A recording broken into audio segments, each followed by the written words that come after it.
আগামী বিএনপি সরকারের অন্যতম প্রধান কাজ হবে যত দ্রুত সম্ভব এই তিস্তা ব্যারাজ মহাপরিকল্পনার কাজ শুরু করা। যারা জনগণের জন্য, জনগণের ভোটের অধিকারের জন্য কথা বলেছিল, সেই মানুষগুলোকে রাতের অন্ধকারে মেরে ফেলা হয়েছে।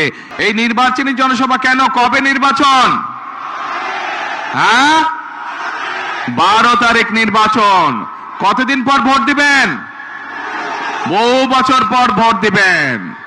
এই যে আমাদের এই মঞ্চ, এই মঞ্চের বাম পাশে একটা ছোট্ট মঞ্চ আছে, ওই মঞ্চে কতগুলো মানুষ বসে আছে। এই মানুষগুলো তাদের স্বজনদেরকে হারিয়েছে বিভিন্ন অত্যাচার, নির্যাতন, গুম খুনের মাধ্যমে। এই মানুষগুলো তাদের স্বজনদেরকে হারিয়েছে। কেন হারিয়েছে এই স্বজনদেরকে? কারণ এই স্বজনেরা এই যে বললেন 12 তারিখে ভোট দিবেন, আপনাদের এই ভোটের অধিকারকে ডাকাতি করে নিয়ে গেছিল এক দল।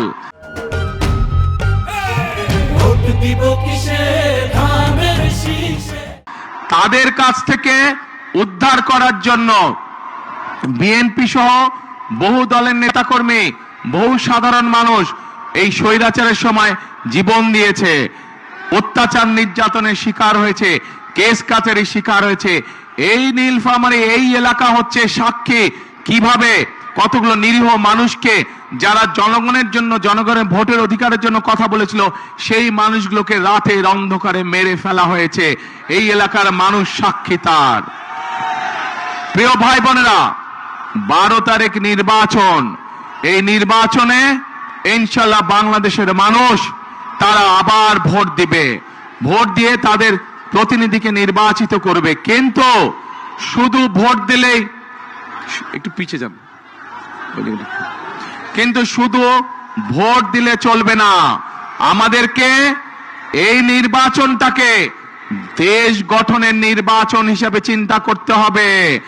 দেশকে আমাদের গড়ে তুলতে হবে। কেন?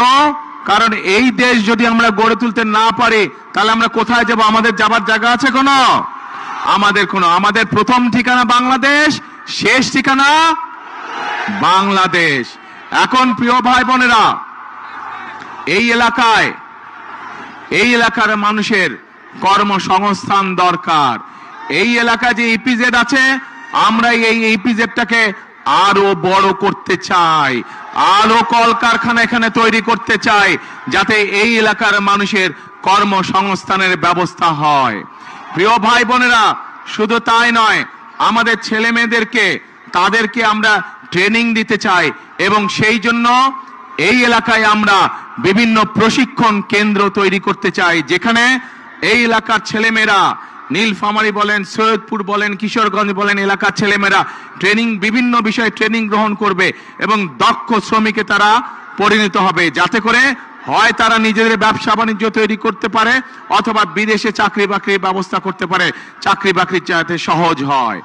এখন প্রিয় ভাই বোনেরা, শুধু তাই নয়, নিশ্চয়ই আপনারা শুনেছেন যে 12 তারিখের নির্বাচনে ইনশাল্লাহ বিএনপি সরকার গঠন করলে, ধানের শীষ জয়যুক্ত হলে, আমরা এই দেশের মা বোনদেরকে, এই দেশের গৃহিণীদেরকে আমরা অর্থনৈতিকভাবে স্বাবলম্বী করে তুলতে চাই। আপনাদের ভোটে আল্লাহর রহমতে বিএনপি সরকার গঠন করলে আগামী বিএনপি সরকারের অন্যতম প্রধান কাজ হবে যত দ্রুত সম্ভব এই তিস্তা ব্যারাজ মহাপরিকল্পনার কাজ শুরু করা।